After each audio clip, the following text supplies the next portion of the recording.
I don't care. This is perhaps the three saddest words you will ever hear.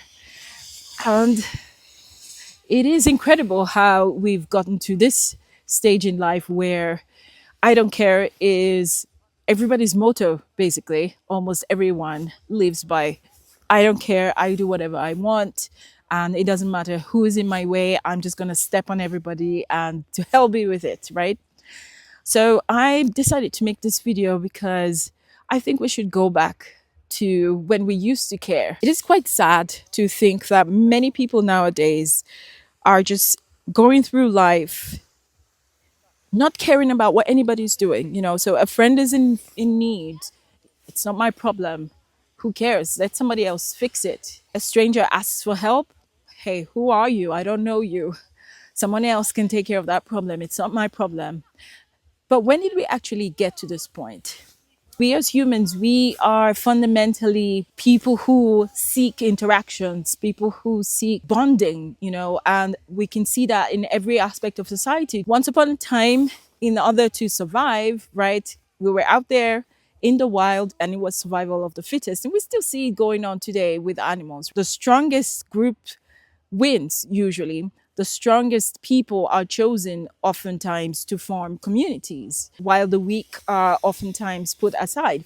And there's a reason for that because we work better as a team. We work better and function much easier and efficiently when we work together. But fast forward today, what do we see in the media? We are being told not to care what anybody says or whatever anybody thinks or what anybody does, and just be yourself, right? Just be yourself. And that's what we have to hustle and grind and make money. And anybody who's in our way, we take them down. Okay, we want that promotion, but we don't care who we're going to hurt in the process, right? We backbite, we betray each other just to get that piece of paper, you know, just to get money.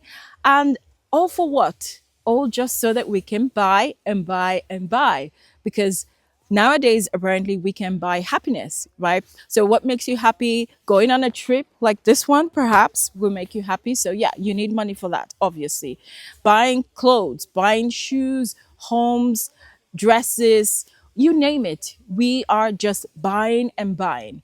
But that also tells us one thing, or at least it tells me one thing, and it's that we are still not happy. We are buying, but still not happy because the next shiny thing out there, we want to get it because because it's supposed to make us feel better about ourselves. It's supposed to make us feel better about our lives. But ultimately, these things do not actually make us feel better. I've been through that as well myself. I've been through a phase in my life when I thought that if I didn't have things, if I didn't have possessions, then I wouldn't be happy. I needed all the money. But when I got to the point where I had enough money to buy the things that I needed, I realized that that wasn't actually what was making me happy.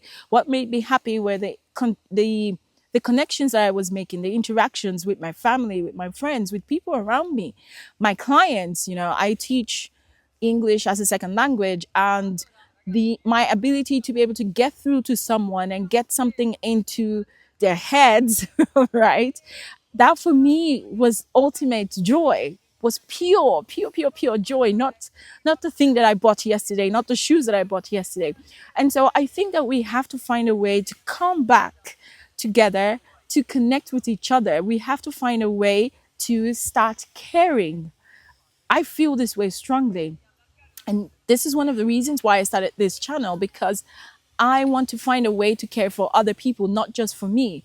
You know, I don't want to live my life just putting myself as number one. Number one, of course. I mean, I'm not against the idea that you should put yourself first. You should always put yourself first. Find who you are, love who you are, and then do what? Extend a hand to people out there.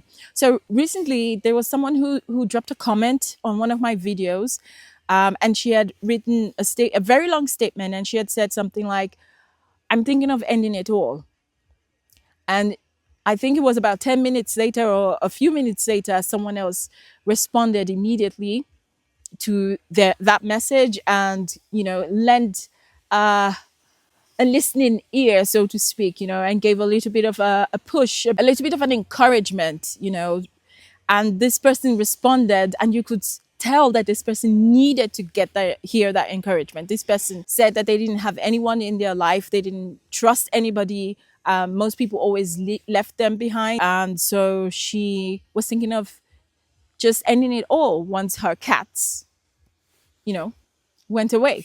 So if my videos can reach out to people who feel this way, even if it's just two, three, five people who feel this way, then I will feel like I am lending a hand to someone in need. So how do we start caring? How do we go back to caring for each other? Caring for each other doesn't mean losing yourself.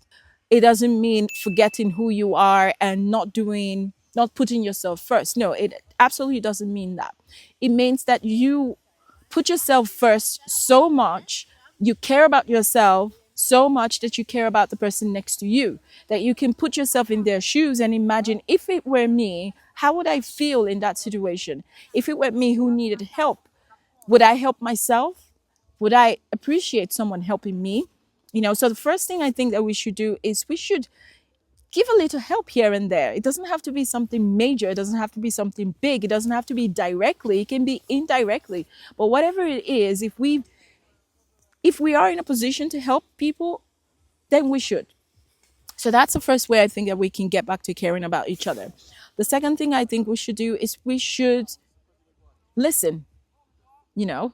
So when you're talking to someone, actually listen to them, to respond to them, rather than listening just so that you can talk, right? And what do I mean by that? Sometimes when someone's telling you about their problems or their issues, most often people would respond by saying, "Oh yeah, me too. That happened to me too." And not everything is about us. Sometimes we don't always have to be the center of a discussion. We don't always have to share what we also went through. Sometimes people just want someone to listen to them or to listen to their story and just to acknowledge their story. And that can go a long way into helping them on their healing journey, whatever that might be.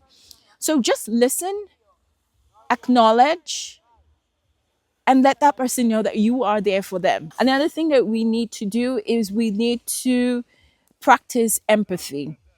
We need to be more empathetic than we are now. If we look around, everything on social media nowadays, most things on social media nowadays is how to make fun of people, or making fun of anyone, or canceling people because of their opinions, or just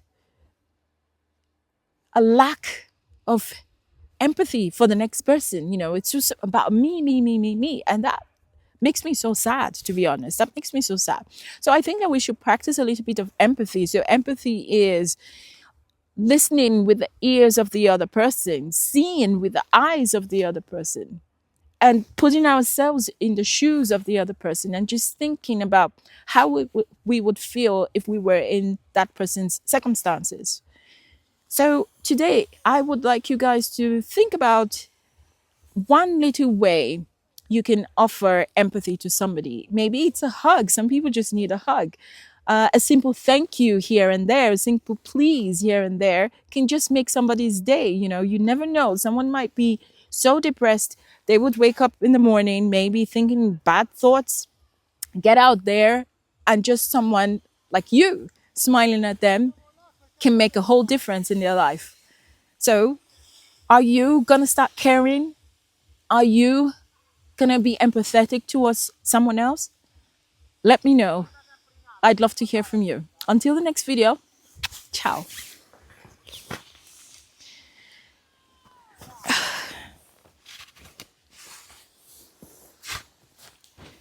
Okay. Slowly, slowly